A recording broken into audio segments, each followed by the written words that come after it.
네, 오늘 성경 본문은 데살로니가전서 4장 1절부터 12절까지입니다. 성경 데살로니가전서 4장을 펼쳐주시기 바랍니다.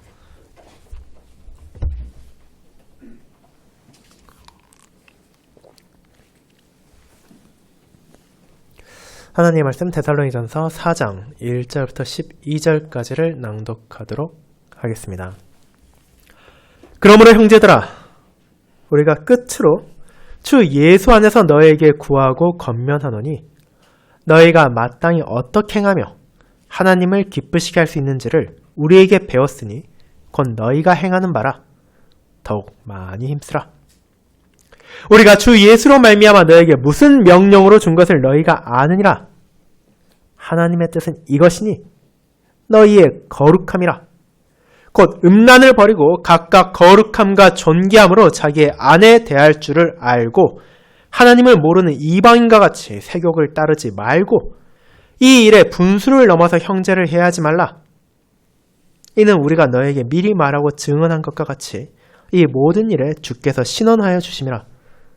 하나님이 우리를 부르심은 부정하게 하심이 아니요 거룩하게 하심이니 그러므로 저버리는 자는 사람을 저버림이 아니요 너에게 그의 성령을 주신 하나님을 저버림이니라. 형제의 사랑에 관하여는 너에게 쓸 것이 없음은 너희들 자신이 하나님의 가르치심을 받아 서로 사랑함이라. 너희가 온 마게도냐 모든 형제에 대하여 과연 이것을 행하도다. 형제들아, 권하노니 더욱 그렇게 행하고 또 너에게 명한 것 같이 조용히 자기 일을 하고 너희 손으로 일하기를 힘쓰라. 이는 외인에 대하여 단정행하고 또한 아무 궁핍함이 없게 하려 함이라. 아멘. 설교에는 시편 19편 1절, 5절, 6절을 이어서 부르도록 하겠습니다. 사랑하는 주 예수 그리스도 안에 형제 자매님들, 우리는 세상을 살아가는 동안 종종 특정한 어떤 기준을 얻기만 하면 그것으로 충분한 것이 있음을 경험하게 됩니다. 간단한 예로 수많은 고등학생들이 지금도 자신들이 원하는 대학을 가기 위해 열심히 공부하지만 그들이 수능을 보고 면접을 통과해 대학에 합격하게 되면 그 목표를 위해 쏟았던 열정은 사그라들게 됩니다. 대학생이 되어서도 물론 나름의 공부를 하고 또 다른 목적을 향해 달려갈 수는 있겠지만 재수를 생각하지 않는 한 수능 공부를 다시 하는 사람은 거의 없을 것입니다. 그렇게 사람은 어떤 목표를 이루고 나면 그 자리에 안주하곤 합니다. 그동안 열심히 수고했으니 이제는 쉬어도 된다는 생각이 그런 생각을 지배하는 것입니다. 하지만 여러분, 신자의 삶은 어떻습니까? 성경이 말하는 신자의 삶은 특정한 기준만 넘으면 그것으로 끝나는 것이 아닙니다. 대학을 입학하는 것처럼 교리를 공부하고 신앙을 고백해서 교회의 회원이 되면 이제 쉬어도 되는 것이 아닙니다. 무언가 자격을 얻기 위한 세상의 공부가 아니라 우리는 그리스도와 연합한 자로서 멈추지 않고 자라나고 열매를 맺어야 하는 나무와 같기 때문입니다. 우리는 그리스도께 접붙여진 가지로서 그분께서 베푸시는 생명의 은혜 안에서 계속해서 성장해야 하고 이와 같은 믿음의 자라면은 만족하여 멈춰도 되는 시점이 존재하지 않습니다. 그리고 그것이 오늘 본문에서 사도 바울이 데살로니가 교회를 향해 전하는 권면의 핵심이기도 합니다. 그는 그들이 더욱 많이 힘써야 하고 더욱 그렇게 행해야 한다고 말합니다. 이는 그 교회의 성도들이 하나같이 처참하다고 꾸짖는 것도 아니고 너희가 낙제점이라고 질타하는 것도 아닙니다. 바울은 이미 그 교회의 성도들이 각자의 어려움 가운데서도 그리스도를 향한 믿음 안에서 자라가고 있음을 알고 있었습니다. 그럼에도 사도는 그와 같은 주님의 은혜 안에서 너희의 성장의 발걸음을 멈춰서는 안 된다고 격려하는 것입니다. 3장에서 그들의 거룩함과 사랑을 위해 간절히 기도했던 바울은 이어지는 4장에서 그런 기도와 그들의 삶 안에서 어떻게 구체적으로 멈추지 않고 드러나야 하는지를 알려주고 있습니다. 그렇게 바울만이 아니라 데살로니가의 신자들만이 아니라 저와 여러분도 결코 자만해서는 안 되고 멈춰서는 안 됩니다. 그리스도인은 이미 얻은 구원에 안주하고 타협한 자들이 아니라 그 구원에 대한 감사의 열매를 맺으며 그 은혜의 풍성함을 자신의 삶의 모든 영역에서 더욱 깊이 경험하고 증거하며 자라가는 자들이기 때문입니다. 그러므로 우리는 오직 주님의 은혜 안에서 오늘보다 내일 더욱더 주님을 닮아가는 성화의 한 걸음을 계속해서 내딛어야 합니다. 저는 오늘 본문을 통해 데살로니가 성도들을 향해 그리고 우리를 향해 전해주신 하나님의 말씀을 그리스도 안에서 더욱 자라는 신자라는 제목으로 설교하고자 합니다. 그리고 이 본문의 흐름 안에서 대표적으로 나타나는 믿음 안에서 우리가 자라야 할 세 가지 영역이 무엇인지를 함께 나누며 그에 따라 우리도 함께 주님 안에서 자라가기를 소망합니다. 이를 첫 번째, 말씀 안에서 배워가며 자라는 신자. 두 번째, 거룩함으로 자라는 신자. 세 번째, 사랑으로 자라는 신자가 그것들입니다. 먼저 첫 번째, 말씀 안에서 배워가며 자라는 신자에 대해 알아보도록 하겠습니다. 형제자매 여러분, 우리는 앞선 데살로니가서 3장에서 교회를 향한 사도의 진실된 사랑을 보았습니다. 사도 바울은 그 자신도 큰 어려움 가운데 있었음에도 불구하고 데살로니가 교회를 위해 기꺼이 자신의 동역자 디모데를 파송했으며 그를 통해 교회를 위로하고 세우기 위한 헌신을 보여주었습니다. 그와 같은 자신의 종의 희생을 통해 하나님께서는 고난 중에 있는 교회를 버려두지 않으시고 성도의 위로와 권면으로 붙들으셨습니다.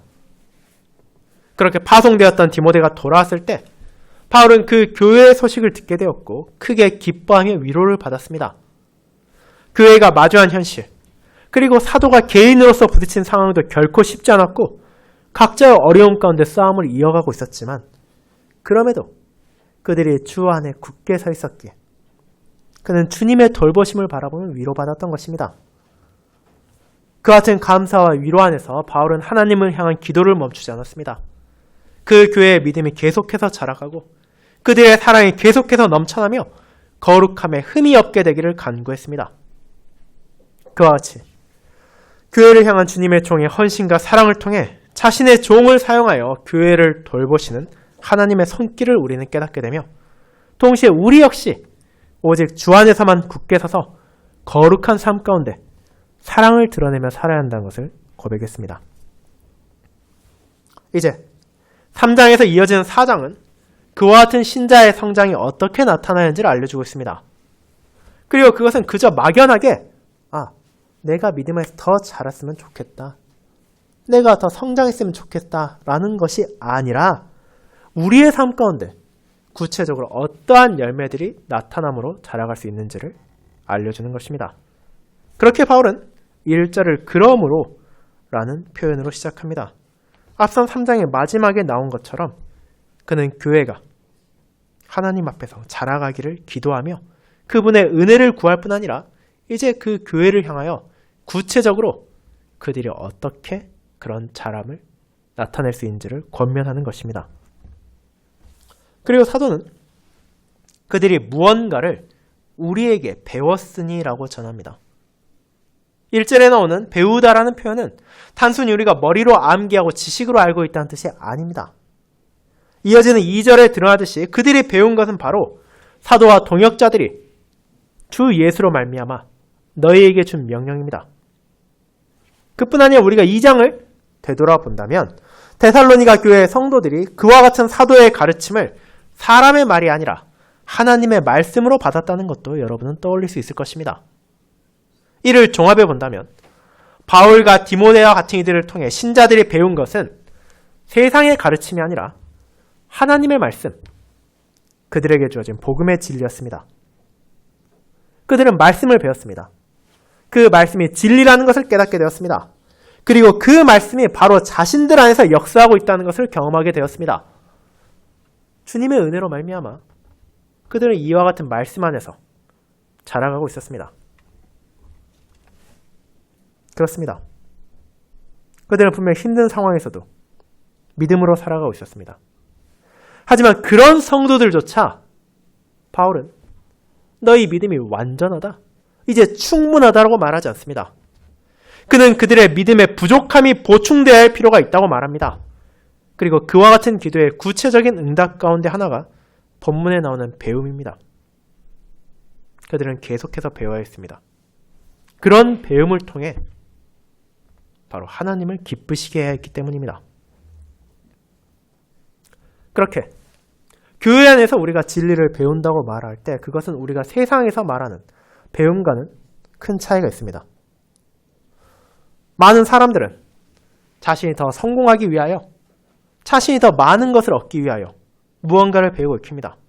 더 좋은 직장을 얻고, 더 좋은 학교에 들어가고, 더 좋은 대우를 받기 위해, 그리고 더 많은 명예를 얻기 위해 익히기도 합니다. 그렇게 함으로써 자신들이 마음이 향하고 자신들이 욕망이 바라는 것을 충족하려는 것입니다. 그것이 일반적으로 세상이 말하고 우리 주변 사람들이 요구하는 배움입니다. 하지만 성도는 그와 다른 것을 배우기를 소망합니다. 매일의 삶 가운데 우리는 내가 기뻐하기 위해 배우는 것이 아니라 하나님이 기뻐하시기를 바라며 배웁니다. 끊임없이 진리를 배움을 통하여, 복음을 배움을 통하여 내 입에서 나오는 것이 하나님께서 기뻐하시는 것이 되고, 내 몸으로 나오는 행동이 그분께서 바라시는 것이 되기를 구하며, 그리고 내 마음이 움직이는 것이 내 욕망에 따르는 것이 아니라 하나님의 진리에 의해 다스림 받기를 소망합니다. 그렇다면 우리가 그와 같은 배움을 얻고자 한다면, 그와 같은 배움을 익히고자 한다면 어디로 나아가야 합니까? 세상에서 기쁨을 찾기 위해, 자신을 만족시키기 위해 노력하는 사람들이 이 땅의 무언가에서 답을 구한다면 하나님의 기쁨을 찾는 성도들은 하나님께 나아갑니다.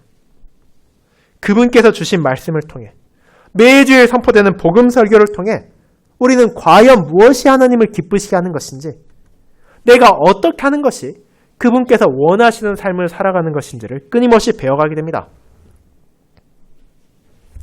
그런데 여기서 우리는 또 하나 주목할 만한 표현을 발견하게 됩니다. 제가 지금까지 말씀드린 모든 것을 데살로니가 교회의 성도들도 이미 알고 있었습니다. 그들도 이미 배웠습니다. 그리고 앞선 장들에서 나타난 것처럼 사도는 그들이 그 믿음에 따라 행하고 있다는 것도 알고 있었습니다. 하지만 바울은 그들에게 무엇을 말합니까? 너 이제 충분하다. 너 이제 잘했으니 멈춰도 된다고 하지 않습니다. 그들이 환난 중에도 믿음을 지키고 어려움 가운데서도 사랑을 실천하는 것은 사도에게도 기쁨이고 위로가 되었지만, 그럼에도 너희가 더 나아가야 될 필요가 있다고 말합니다. 너희가 더 배워야 할 필요가 있고 더 자라갈 필요가 있다고 말합니다. 그렇게 사도는 그들을 격려하며 동시에 더욱 많이 힘쓰라고 권합니다. 그 이유 다른 데 있지 않습니다. 신자의 성화는, 진리를 향한 우리의 배움은 이 땅에서 완성되지 않기 때문입니다. 나무가 아무리 훌륭하게 자라나고 아름다운 열매를 맺었다 하더라도 그 생명을 유지하기 위해서는 계속해서 물과 영양을 섭취하는 것처럼 신자의 삶도 끊임없이 성장하며 이어져야 합니다. 그리고 그와 같은 성장의 핵심은 다른 어딘가에 있는 것이 아니라 바로 하나님께서 주신 말씀에 있습니다. 우리는 그분의 말씀으로 나의 영에 필요한 양식을 받고, 그분의 말씀으로 나의 믿음을 위한 은혜를 받습니다. 아무리 지금까지 많은 것을 배우고 그에 따라 살아갔다 하더라도 우리는 오늘 그분께서 주시는 명령을 새롭게 배워야 하고, 다시 한번 내가 과연 주님께서 기뻐하시는 길을 나아가고 있는지, 나의 삶이 하나님을 기뻐하시는 데 맞추어져 있는지 점검할 뿐 아니라 그 걸음이 멈추지 않도록 주의해야 합니다. 그리고 그 모든 것을 불안과 염려로 행하는 것이 아니라 그리스도의 은혜 안에서 기쁨과 감사로 할 수 있음이 신자에게 주어진 특권입니다. 왜 그렇습니까? 우리는 그리스도께서 나를 위해 베푸신 은혜를 알고 있기 때문입니다. 그분께서 바로 나에게 참된 진리를 알려주셨고, 어떻게 하는 것이 진정 하나님을 기쁘시게 하는 삶의 방식인지를 보이셨습니다. 주님께서는 자신의 백성들에게 필요한 양식을 끊임없이 공급해 주셨습니다. 그들에게 한순간의 허기를 채울 수 있는 이 땅의 떡이 아니라 그들을 영원한 생명으로 나아가게 하는 하늘 아버지의 말씀을 전하셨으며, 무엇보다도 주님께서 그분 자신을 영원히 마르지 않는 물로, 배고프지 않게 하는 떡으로 베풀어 주심으로써 그분의 복음 안에서 제자들이 자라나고 백성들이 성장하며 교회가 세워지게 하셨습니다. 그 놀라운 은혜를 사도 자신도 경험하고 있었기에 주 예수 안에서 데살로니가 교회와 그리고 모든 성도들을 향하여 그와 같은 배움이 너희 안에서 멈춰져선 안 된다고 권면하는 것입니다. 그들은 더욱 많이 힘써야 합니다. 그리고 그렇게 할 수 있는 것 자체가 큰 은혜라는 것을 잊지 말아야 합니다. 우리는 구원의 자격을 얻기 위해 무언가를 배우고 익히는 것이 아니라 이미 그분께 주신 약속 안에서 그리스도께 접붙여진 자로서 자신의 주이신 하나님이 어떤 분이신지를 알아가고 그분께서 베푸신 사랑에 감사함으로 이제 그분을 사랑하기 위해 어떤 삶을 살아야 하는지를 알아가고 있습니다. 세상에 그 누구도 스스로는 결코 찾을 수도 없고 찾으려 하지도 않는 그와 같은 생명의 길을 우리는 성령의 인도하심으로 나아가게 되었습니다. 그러므로 교회는, 성도는 마땅히 그리고 기쁨으로 그분의 말씀을 배우고 익히는 데 힘써야 합니다. 비록 교회의 모든 지체 안에 당연히 믿음의 장성함의 차이가 있고 또 어떤 이는 조금 더 부족할 수도 있고 어떤 이는 조금 더 나아갔을 수도 있지만 그럼에도 불구하고 함께 서로를 격려하고 권면함으로써 그 믿음이 계속해서 자라가는 것이 바로 바울이 이 구절을 통해 말하는 우리가 더욱 많이 힘써 배우고 자라가는 것입니다. 사랑하는 자녀 여러분, 하나님께서는 데살로니가 교회를 향한 사도의 사랑에서 나온 구함과 권면으로 저와 여러분도 부르고 계십니다. 우리 역시도 그들과 마찬가지로 동일한 말씀 안에서 동일한 진리를 배워가야 하며 자라가야 합니다. 물론 이 말은 여러분이 낙제점이라는 것이 아닙니다. 여러분이 믿음이 없다는 것도 아니며 진리를 증거하지 않았다는 것도 아닙니다. 저는 여러분도 각자의 삶 가운데 주 안에서 굳게 서셨을 것을 믿으며 그런 삶을 통해 하나님의 은혜를 증거하고 계셨을 것을 의심하지 않습니다.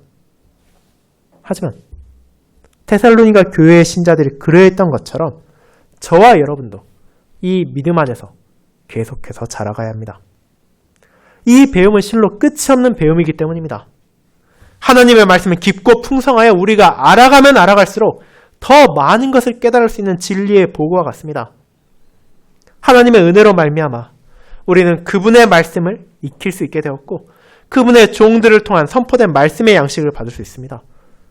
그러므로 우리는 기쁨으로 말씀 안에서 배우는 것을 힘써야 합니다.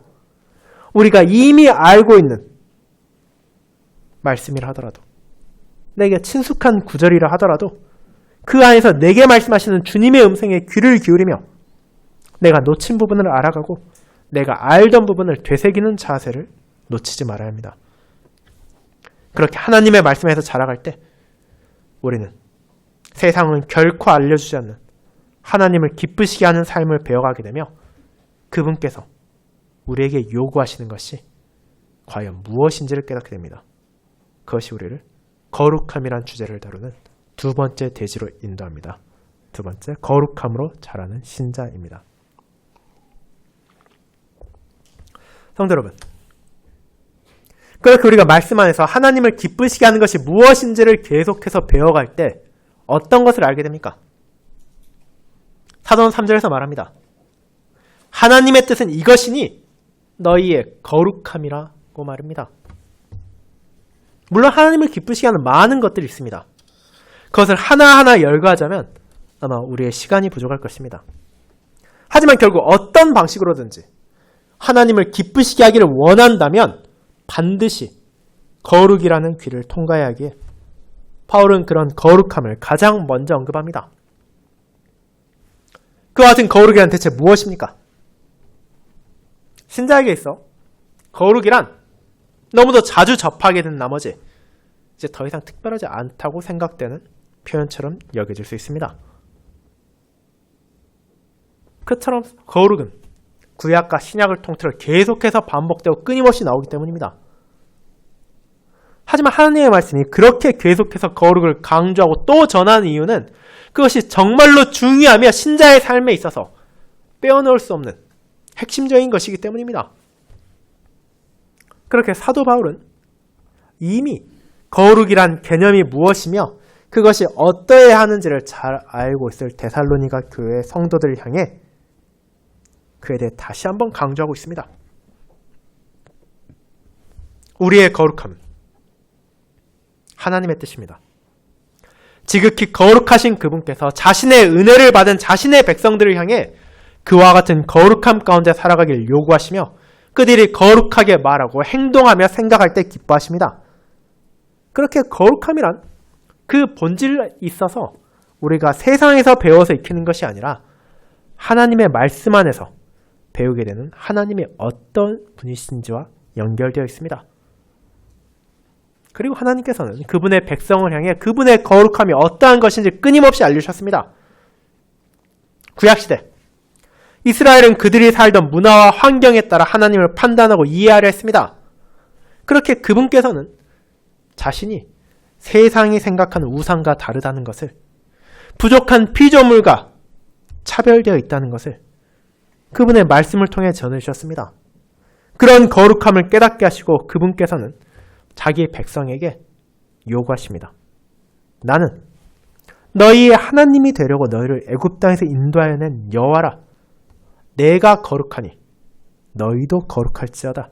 레위기 11장 45절입니다. 이스라엘은 하나님의 말씀을 통해 그분의 사역을 통해 그분에 대해 알아가고 그분의 거룩함에 대해 깨닫게 되었으며 그리고 그런 거룩함이 그저 그들의 지식에서 멈추는 것이 아니라 이제 자신의 삶 가운데서도 나타나야 한다는 것을 알게 되었습니다. 바로 그렇게 할 수 있도록 하나님께서 자신들을 건져주시고 구별하셨기 때문입니다. 그리고 이 사실은 신약시대도 달라지지 않았습니다. 데살로니가의 성도들도 그리고 저와 여러분도 우리 주변을 둘러보면 그런 거룩함을 알지 못하는 세상이 얼마나 죄악으로 가득한지를 깨닫게 됩니다. 신자라더라도 하나님을 바라보지 않는다면 그런 자신 주변의 현실에 어떤 이상함도 느끼지 못하고 그것이 사람이 살아가는 방식이구나. 그것이 우리가 즐거움을 느끼고 때로는 슬퍼하기도 하며 사는 이 땅의 방식이구나 라고 생각할 수밖에 없습니다. 정욕에 따라 살아가도 아무 문제될 것 없고 자기가 원하는 대로 살아도 그것이 인생이라고 말하면 말입니다. 그런 말을 하고 그런 생각대로 살아가는 사람들은 당시 데살로니가 교회에도 주변에 얼마든지 있었고 지금 우리 교회의 주변에도 넘쳐날 정도로 많습니다. 하지만 바울은 그런 세상 가운데 살아가는 이들에게 전혀 다른 삶의 방식을 요구합니다. 음란을 버리라고 말입니다.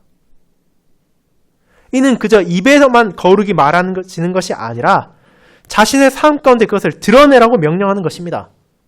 1세기 데살로니가를 포함한 로마에 속한 지역에는 온갖 우상 숭배가 가득했을 뿐 아니라 성적인 부도덕도 죄가 아니라 그저 하나의 일상적인 문화에 불과했습니다. 남녀를 가리지 않고 음행이 자연스럽게 사회에 자리 잡고 있었으며 그것을 즐기며 살아도 특별한 질타도 없었습니다. 5절에서 바울이 언급한 것처럼 하나님을 모르는 이방인들은 세욕에 따라 살고 있었습니다.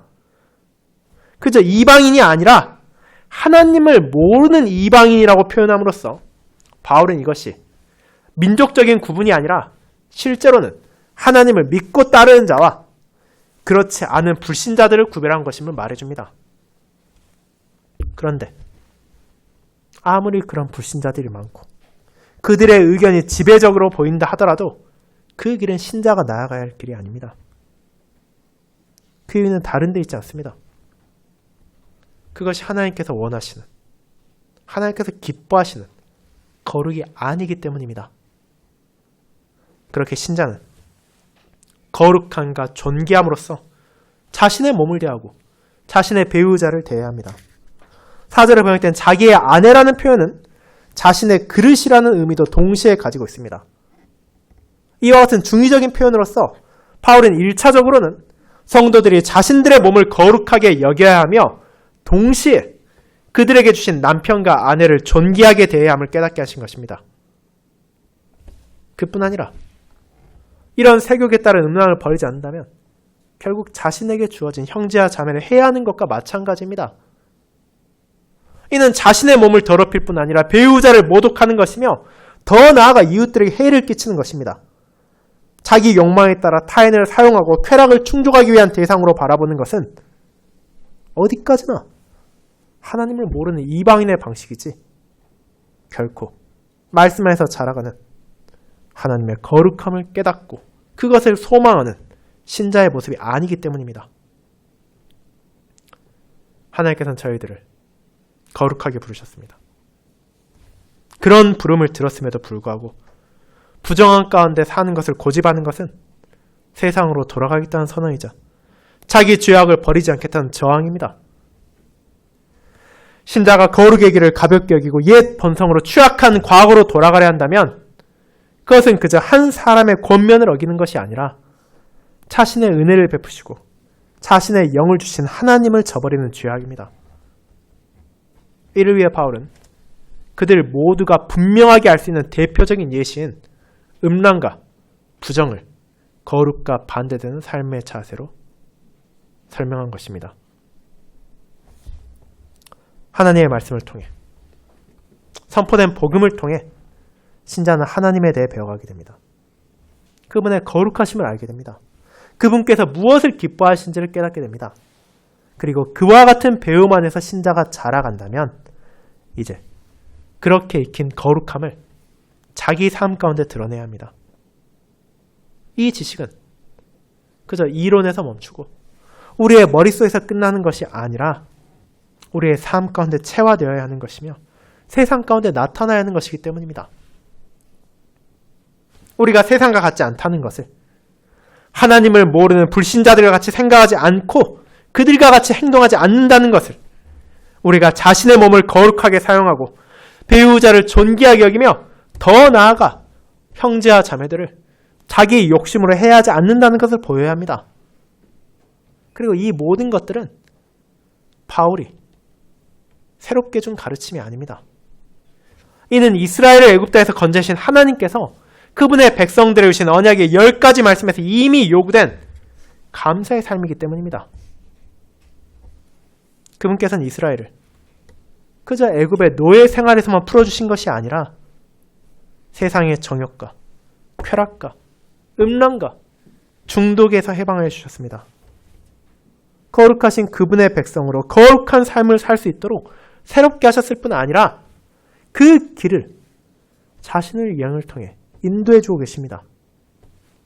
그렇게 신자는 그와 같은 거룩함을 가볍게 여기지 않고 그런 거룩함 안에서 자라가기를 소망하며 그런 거룩함으로 하나님을 기쁘시게 하는 삶을 갈망해야 합니다. 사랑하는 성도 여러분, 이 권면은 당시의 데살로니가의 성도들에게도 중요하지만 오늘날의 저의 여러분에게도 결코 가벼운 것이 아닙니다. 세상은 우리의 눈과 마음을 어떻게 하면 더 잘 뺏을 수 있는지를 끊임없이 연구하며 과거보다 훨씬 더 정교하고 자극적인 방식으로 우리를 유혹하고 있습니다. 우리는 음란을 위해 과거처럼 사창가를 찾지 않아도 되고 이방신들의 신전을 찾지 않아도 됩니다. 자신의 방의 컴퓨터를 통해 심지어 자신의 손에 들려있는 핸드폰을 통해 어디에서나 하나님을 모르는 이방인들의 삶을 살아갈 수 있고 음란을 즐길 수 있습니다. 하지만 우리는 하나님께서 우리를 거룩하게 부르셨다는 것을 잊지 말아야 합니다. 그분께서는 자신의 아들의 십자가를 통해 우리를 정욕의 사슬에서 해방하여 주셨고 거룩이라는 참된 자유를 깨닫고 누리게 하셨습니다. 그렇게 우리는 자신의 그릇을 바르게 대해야 합니다. 그분께서 주신 성령께서 거하시는 전으로서 자기 자신을 마땅히 깨끗하게 거룩하게 사용해야 하고 그분께서 주신 배우자를 사랑해야 하며 이웃을 돌봄으로써 하나님께서 기뻐하시는 삶을 살아야 하는 것입니다. 그렇게 우리가 하나님의 말씀 안에서 자라감으로써 거룩함이 성장할 때 우리의 시선은 이제 나라는 한 명의 개인에게만 향하는 것이 아니라 우리의 형제와 자매를 향한 사랑으로 나아가게 됩니다. 그저 그들을 해하지 않는 것을 넘어서 하나님께 주신 사랑을 바르게 베풀 수 있게 되는 것입니다. 그리고 그런 사랑에 있어서도 자라가야 하는 우리의 모습을 마지막 대제에서 살펴보도록 하겠습니다. 세 번째, 사랑으로 자라는 신자가 바로 그것입니다. 여러분, 그렇게 바울은 데살로니가 성도들을 향해 말씀 안에서 배우고 거룩함으로 자라갈 것을 권면했습니다. 그리고 바울은 그런 믿음 가운데 살아가는 신자들이 세상을 향해 드러내게 되는 또 하나의 측면을 언급합니다. 그것은 바로 말씀에 기반하고 거룩하게 나타나는 사랑입니다. 물론 저도 여러분도 그런 사랑이 어떤 것인지 잘 알고 있습니다. 그것은 서신을 받는 신자들도 그러했습니다. 바울 역시 그 사실을 잘 알고 있었기에 형제 사랑에 관하여는 너희에게 쓸 것이 없다고 말할 정도입니다. 그럼에도 바울은 그들에게 무엇을 전합니까? 너희가 서로 사랑한다는 것을 알고 있고 특별히 마케도니아 지역의 형제들에게 사랑을 실천하고 있는 것에 기뻐하지만 그럼에도 더욱 그렇게 하라고 말합니다. 그 이유는 하나님을 향한 우리의 배움이 그러하고 그분의 거룩함을 따른 우리의 삶이 그러하듯이 하나님께 주신 사랑을 형제 자매에게 나누는 사랑 역시도 한계가 존재하지 않기 때문입니다. 우리는 하나님의 한없는 사랑을 받은 자들에게 우리의 사랑 역시 그분의 뜻에 따라 넓어지고 깊어져야 합니다. 한순간에 친절에 멈추는 것이 아니라 지금 내 곁에 있는 지체들을 향해 나아가며 그들을 사랑하는 자세가 계속해서 자라가야 하는 것입니다. 그러나 이 사랑은 각자 자기 마음에 드는 대로 자기 생각에 따라서 사랑하면 된다는 것이 아닙니다. 세상이 말하는 사랑을 따라해서도 되는 것이 아닙니다. 바울은 신자에게서 사랑에도 분명한 전제 조건이 있다는 것을 선언하기 때문입니다.